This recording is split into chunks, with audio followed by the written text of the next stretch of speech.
Sam Wilson here, Sam's Antique Motors. Today I thought I'd do a short video, may not be that short, on how to rebuild the starter. This is a Farmall B Tractor starter from early B. It's probably 41 year model. And there's been a fair amount of questions on the forums and groups about starters and what could be wrong with them and so forth. And the starter motor is actually pretty simple.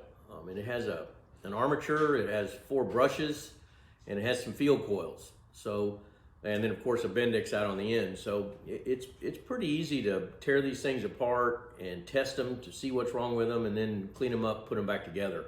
About the only thing that can really go wrong with one is when you overheat a starter by running it too long, it breaks down the insulation on either the field coil wires or on the armature. And once that insulation starts breaking down, it can develop a direct short.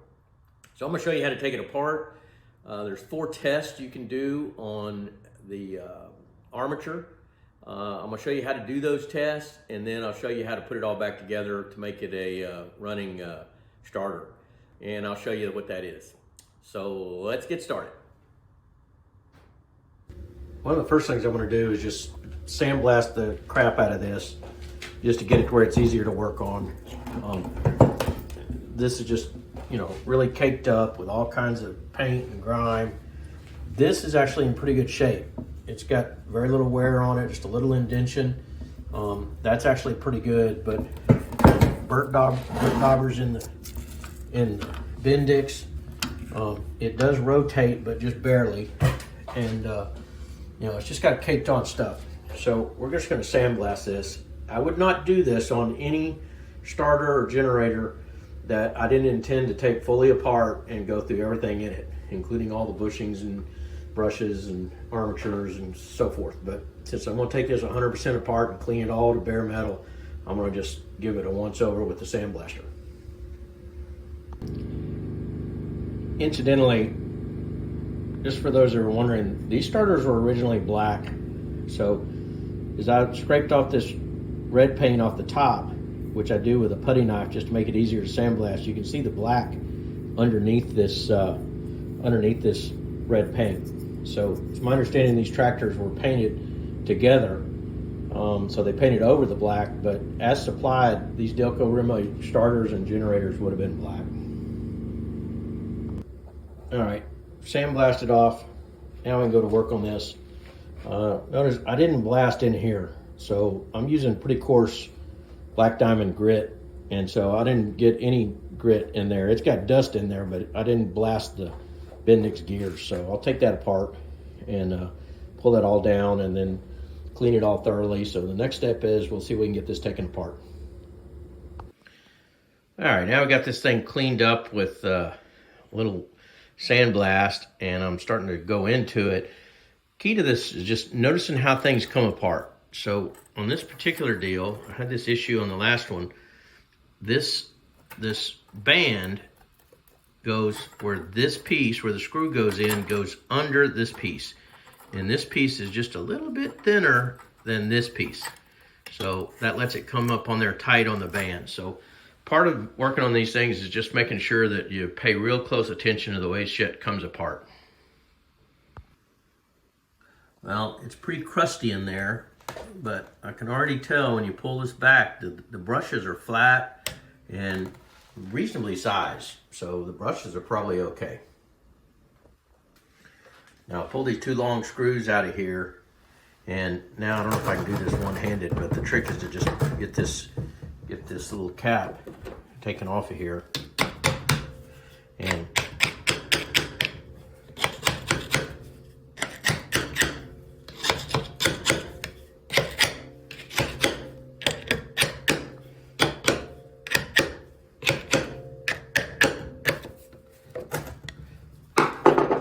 notice that this plate has a little indexing pin right here.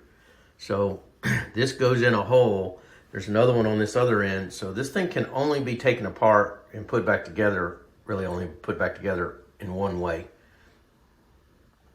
So I just slid this one out, and you notice here's the indexing pin directly opposite of the other one right here. And then this was a special Farmall feature that they put a dirt dauber's nest into the starter winding, and that really helps it knot. So we pulled this thing out, and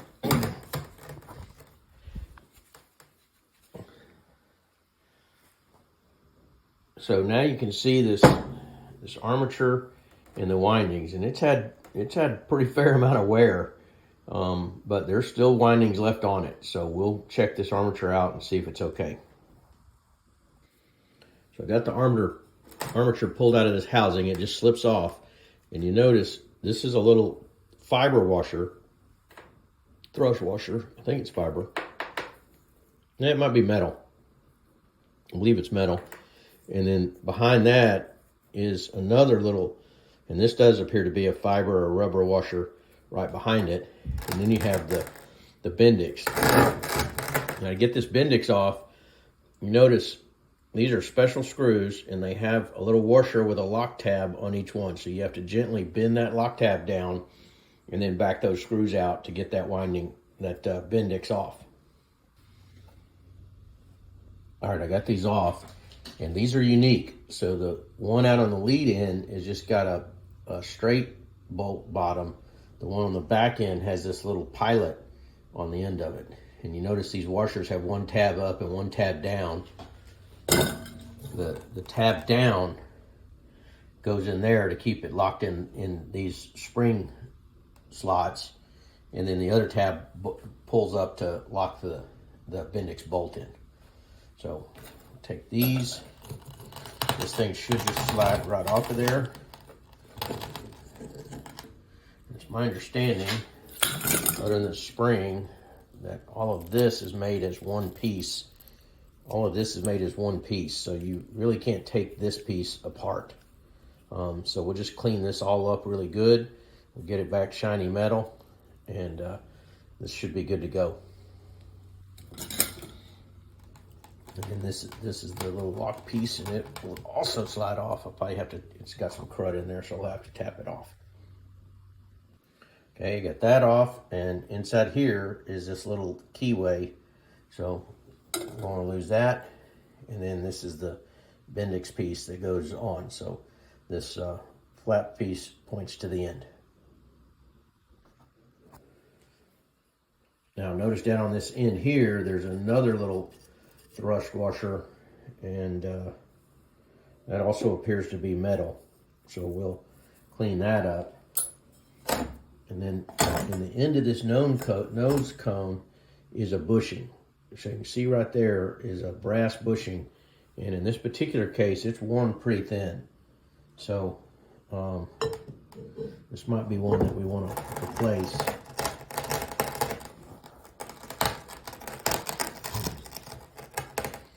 Although it looks thin, it's actually kind of hard to hold a camera and do it, but it's actually relatively tight. So the bushing might be okay. We'll clean it up and take a look. All right.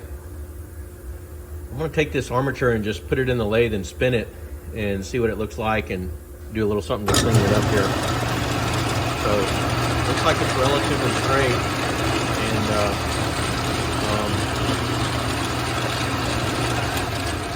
I'm going to get some sandpaper. I don't like to use emery cloth on the commutators because it has a tendency to deposit little pieces of strips in there, but this is relatively flat. So I don't think I'm going to turn it, given that it's already been turned down or worn down or torn down almost 3/8 of an inch. So I don't want to take any more off. So I'm going to just clean that up, and then we'll see about testing it. I got all the grooves nicely sanded out of this, and now I'm going to go at it with a little bit of 2000 to just shine it up, making sure it's nice and smooth. All right, I got it all polished up. Use a little 2000, just lightly cleaned out these grooves a little bit, blew it all out with air, got it nice and clean. So this should be ready to test and just see if it's, make sure it's okay. Well, now we're to the point of testing this armature. And what I'm using here are two things. One is just your standard multimeter with an ohm ability to read ohms. And then I have a growler. This is a model T11 growler from C.E. Niehoff. And I bought this about 40 years ago at the Pate swap meet when I was a kid. And so there's really kind of 4 tests you can do on an armature. The first of which, number 1, is you can use this growler to test for a ground. So this is merely a continuity tester. So if this is grounded to this, the light will come on, which it doesn't. If you have a continuity test meter, you can do the same thing with that. So you can hear the buzz. So what you're really trying to do is make sure that this shaft is not ground to one of these commutators. So you can just wipe these brushes. You don't really want to do it hard to where you scratch it. If they're grounded, they'll make a noise. So you just want to wipe this test here just to make sure that there's no direct shorts between the commutators and the armature. That's test 1. Test 2 is actually using the growler. This sets up a magnetic field just like the coil wires, and if there's a short in these windings, then it'll make this hacksaw blade vibrate. So I'm going to turn it on and just wipe it over the edge of this, and at no point is it actually hanging up and grinding.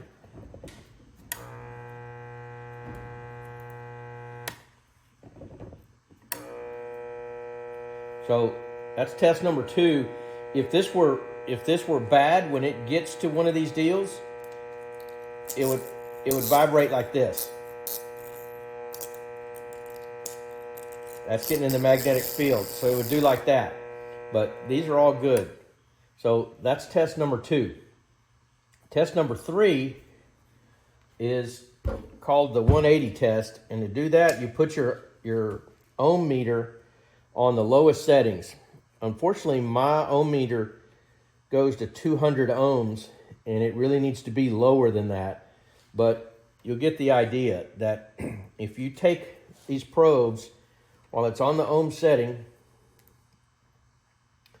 and my ohm meter goes down to,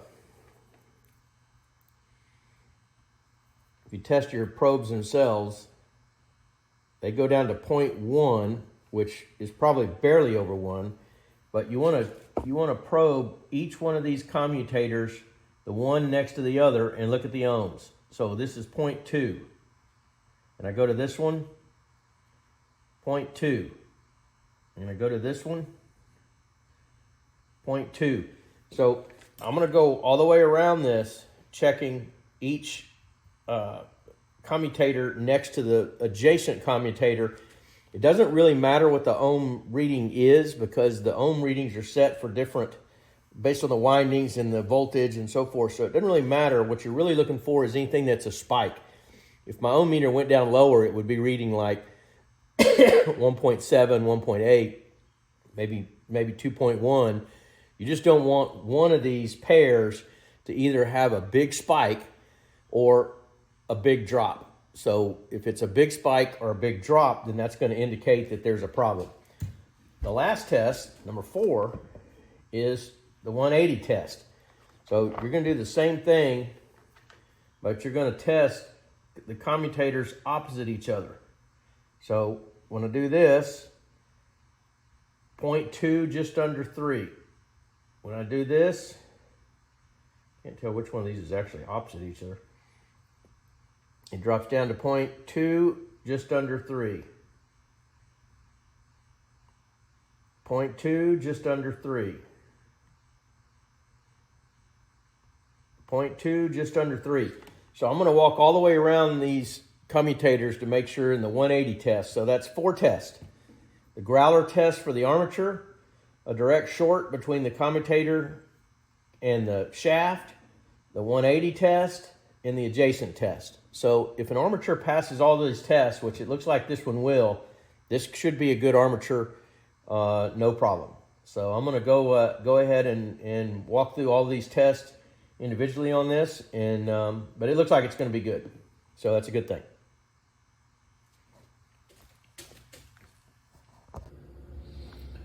All right, inside here, you'll see the post is on that the starter goes, and it's insulated from the case. So you got to make sure this insulation is good.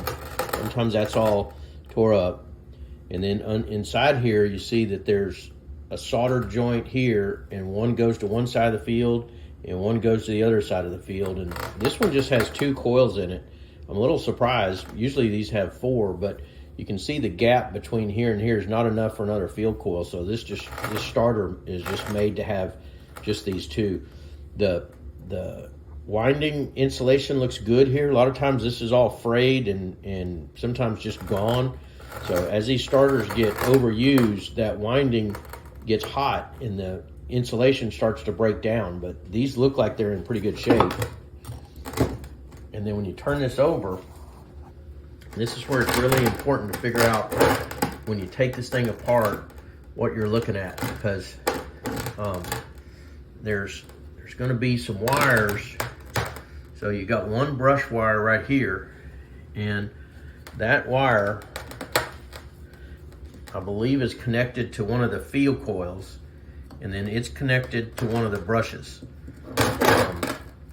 And then you got this brush right here, which is the one right off the end, opposite end of this, next to the screw hole, and that's grounded to the case. So you can see this has a cable that comes over to this brush, and it's screwed into the case. And then going on around, you have the other brush, and it's again mounted to the other coil. And then when you come back over here, this 4th brush is going to be grounded to the case. So you kind of got to pay attention to that so you get this thing back together. I'm gonna gently undo these screws so I can pull this end off and show you what that looks like. All right, I undid this screw, which you can see the relationship to this pin is right here. So I undid this screw, and that came off of this little brush right here. And this brush is connected to this wire is connected to this brush, and then this cable here goes down underneath this and connects to the other side of the coil. So you got one side of the coil, you got the other side of the coil. So I'm gonna roll it over and take this one off. All right, now you can really clearly see it. So this brush here is ground right here. Notice it's right next to this bolt hole. The 2 opposing brushes here are connected together with one wire, and then the braided wire goes to the brush, this braided wire goes to the brush, this goes to the field coil, this goes to the field coil. And then this other brush is also just grounded to the plate. So that's all you have to it. So I'm gonna throw this in the box and get this cleaned up so we can really see what it looks like. And then sometimes this bushing right in here has to be replaced. There's a press-in cap on this end, but I'll take a look at it. I'm not even sure there's a bushing in there. That might just be steel. Doesn't look like there's even a bushing in it, so we'll see. All right, I got this all cleaned up. This all looks good. I would probably replace these brushes just because they're about half gone, but they are flat. They're nice and straight. They're not all crooked and rounded off. So I'm gonna, if I can't find some, I'm gonna just go ahead and use these. But this case looks good, and I put the armature back on. There is no bushing in there. That's just a steel casting that's been machined, and it's nice and tight on the armature, so doesn't, you know, it's not loose. So I'm gonna go ahead and leave that. I'm gonna put some insulation on this one piece right here just so that it doesn't hit a ground wire that's exposed. I did take some pains to get this oil cap here. I wanted to make sure this was clear. This has some muck in it, but it also has some little cotton fibers. So I'm gonna repack that once I get it back together with cotton, and that's what holds the oil, so you can oil that shaft periodically. But it was blocked completely and would not have allowed any oil. In fact, when I got it out, a little oil seeped out, so it was not oiling that shaft. And I eventually had to just put a small drill bit on this drill and hold this cap open and lightly at slow speed drill that out to drag all that cotton out. But now I've got it out, and it's spotless clean all the way down in through there. So it'll be good on the bearing shaft. So that's where we are on that. Well, we're ready to put this starter back together. I've got all the parts cleaned up, painted. Got the armature tested. It all worked fine using the 4 test. Got the nose cone all cleaned up and CAD plated, sort of CAD spray painted anyway. And this is the brush bar. I'm gonna go ahead and change out the brushes. Probably don't have to, but I just went ahead and got a new kit. It's got the nice new wire in there, just keeps any kind of insulation from, this is kind of frayed up. So I'll just replace that. And got the starter switch all set up. This bushing kit came with some bushings, none of which fit. So, and fortunately I didn't need to replace them anyway. So it's a nice tight fit. So frankly, it's tighter than I'd probably get putting a new bushing in and reaming it. So at this point, we're gonna go ahead and change out these brushes, and then we'll be ready to put it back together.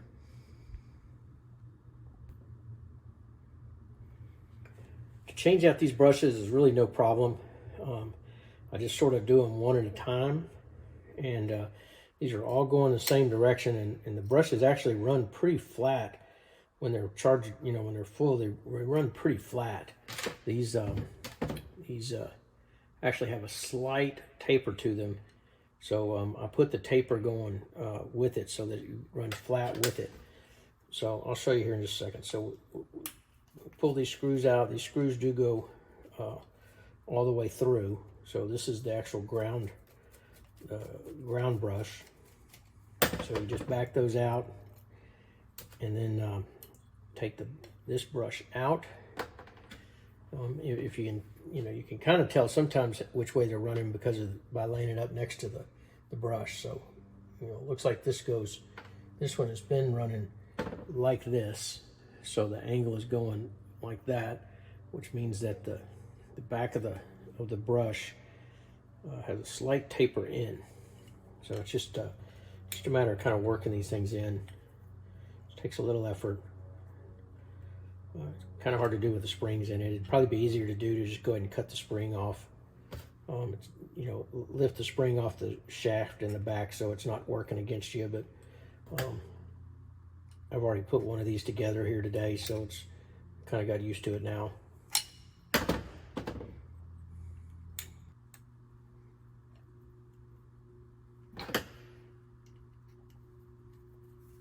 All right, there it is. And generally I get these kind of just put in, and I just snug them up to stay in place, because once I get it on the armature, I'm going to loosen them and then seat it down onto the armature. But for right now, I'm just going and putting them in and snugging them up.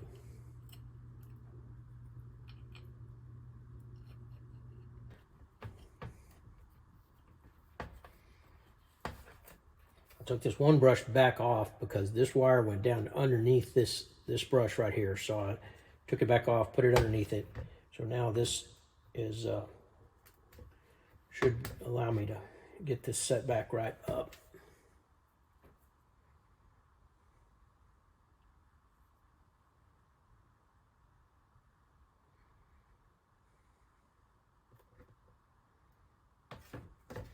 Yeah, so this is going to sit in here like this. This one's going to sit in here like this. These wires are not going to want to touch this case. It's okay if they touch the brushes, because the brushes are obviously insulated, but you don't want it to touch the case. So now I got these brushes all in. They're all going the right direction. Next thing I'm going to do is I'm going to put just a little grease, kind of assembly grease, out on the end of this thing, because it's going to go in that dry bushing. And I'm going to put some oil in it eventually with a little wicking felt. But for the time being, this will keep it nice and lubricated up. And I generally prefer to go ahead and put this in here now. Actually, I should tighten down this this piece down here, your Bendix, I just put it on here, you know, one time, and I want to go ahead and tighten these down. It'd be easier to get this tightened on before I go and put it in the starter. I do want to point out that this back one has this odd little pin on here, and this pin goes down inside this shaft. So you want to make sure that that seats down on there. I saw some bullshit show on television the other day where two fools were trying to get a tractor out of the snow, and it wouldn't start, and they got it started. There's a whole bunch of drama for nothing. But they decided the reason it wouldn't start is that the Bendix screw had come out, and when they put it back together, they put the wrong screw in the wrong deal. It worked, but they didn't know what they were doing, obviously, and I'm sure that they spent another couple hours trying to unfuck that after they figured out it really wouldn't work. But they didn't quite reveal all that on the show. Imagine that. So this other bolt up on the front, it doesn't have that little pin. It's just flat. It's critical that you get those in the right hole, or it's going to keep the Bendix from spinning out on the shaft.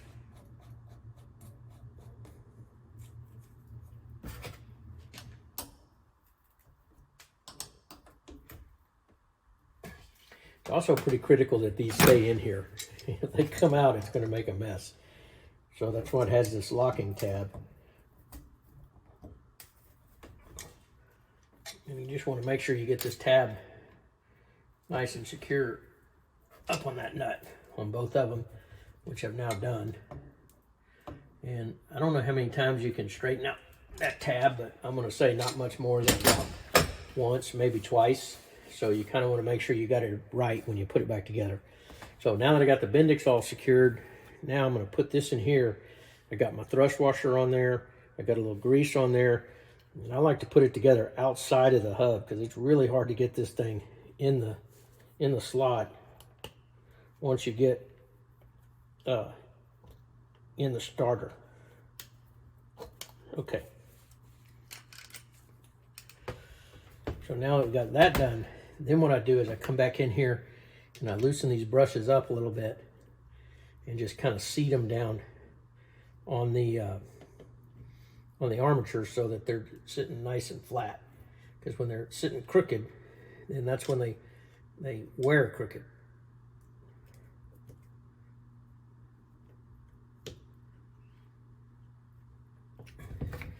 And again, I don't think you have to really just break them off, tightening them up. You just got to be secured.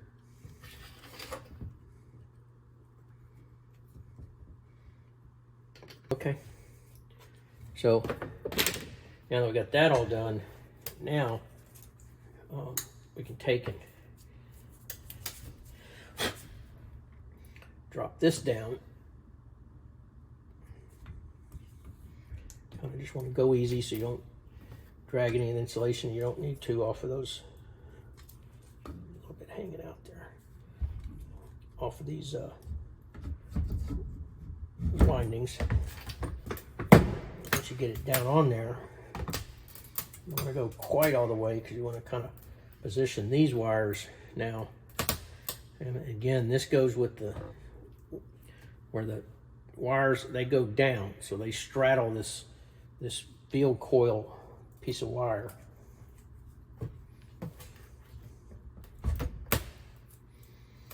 This just feeds up in underneath there. One on both sides.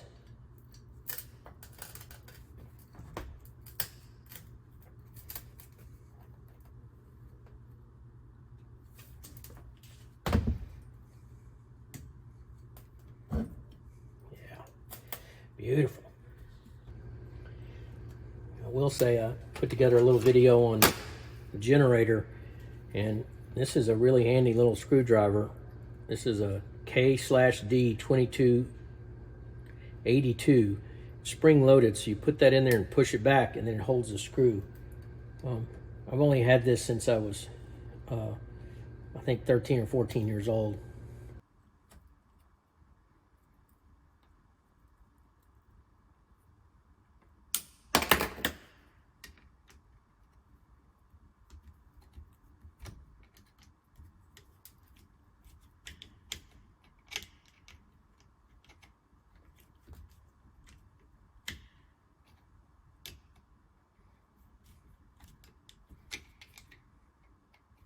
Okay, we just want to make sure those wires aren't touching. Back over here, line up our index pin, which is right there. There it is. Okay, we got that on there.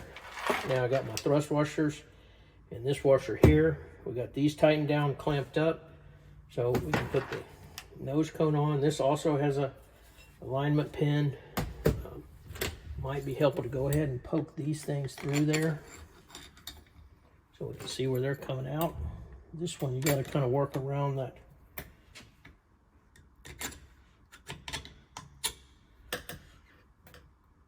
Work around that thing. That's a ground strap, so it's okay if it touches it.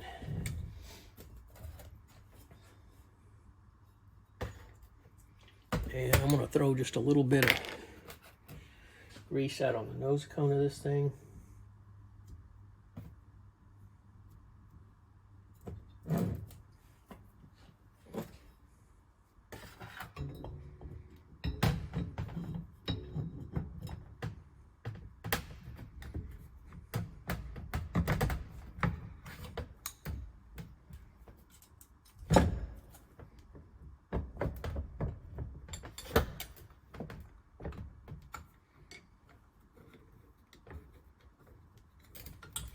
Sometimes it's easier to leave this open just a little bit so you can see where those screws go in there.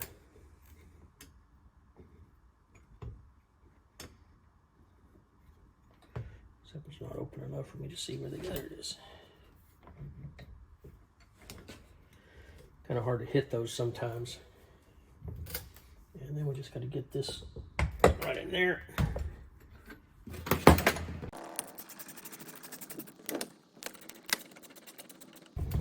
Get to here, I usually just kind of make sure that you don't have that armature bound up.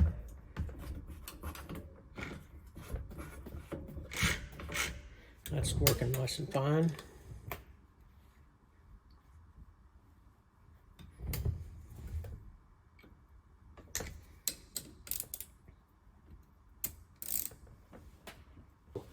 Okay, so now we got that all set up.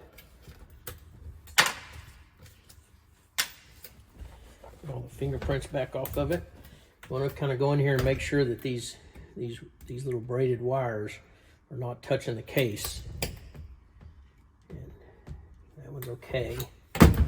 This one here is off the case. I want to make sure this thing, this piece here is not up off the case.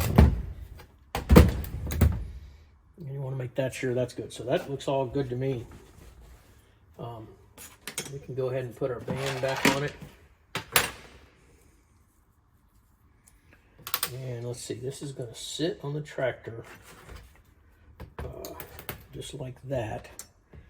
So I think it would look best if this were back on the back side where you don't see it. So I'm going to put this,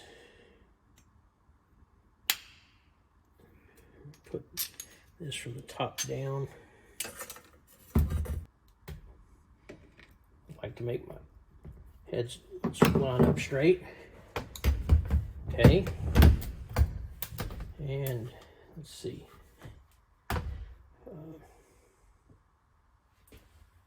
So this is going to come into the tractor going this way towards the front, and it's time to kind of get our data plate on here. And this is where the data plate goes. So when this one, unlike the generator, this one should read correctly from the outside.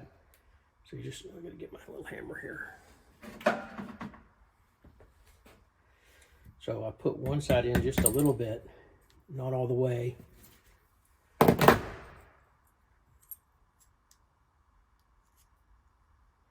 You don't want to take it home because you may have to jiggle this a little bit to get the holes to line up on the other side.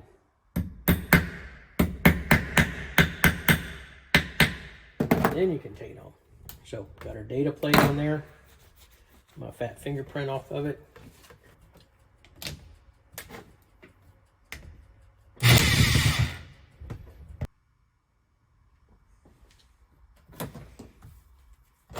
Okay, I sourced up a couple of new insulators.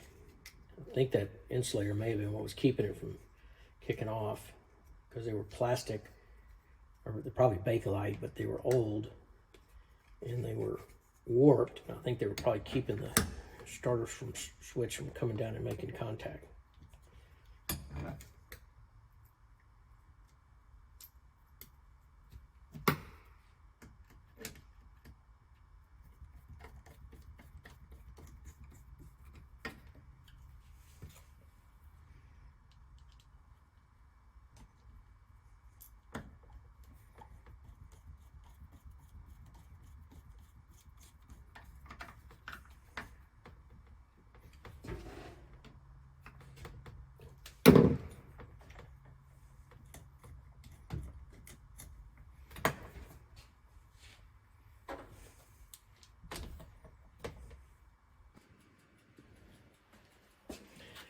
All right, I figure I didn't have a whole lot of credibility if I built a starter and it didn't work. So grounded, put this on there, works like a charm. So I think there you have it.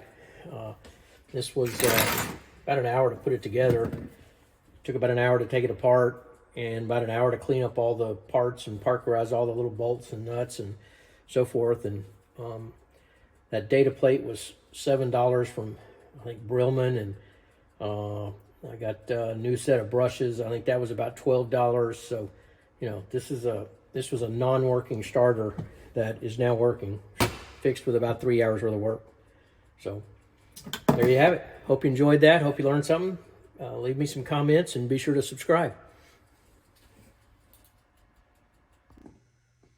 Well, I hope you learned something today. If you did, consider subscribing to the channel and don't forget to ring that bell so you get notification of future videos that will be equally as exciting as the one you just watched. Now, before you go, give me a thumbs up on the video and drop a comment in the comment box if you got any kinds of questions or just think you got to sound off on something. If you have something specific you want to know how to do, well, leave me a comment and I'll see if I can't capture some content for a future video. Hope you have a great day, and I'll see you back here for another Resto-Rat episode real soon. Download the Resto-Rat app today to begin managing, tracking, and documenting your restoration project.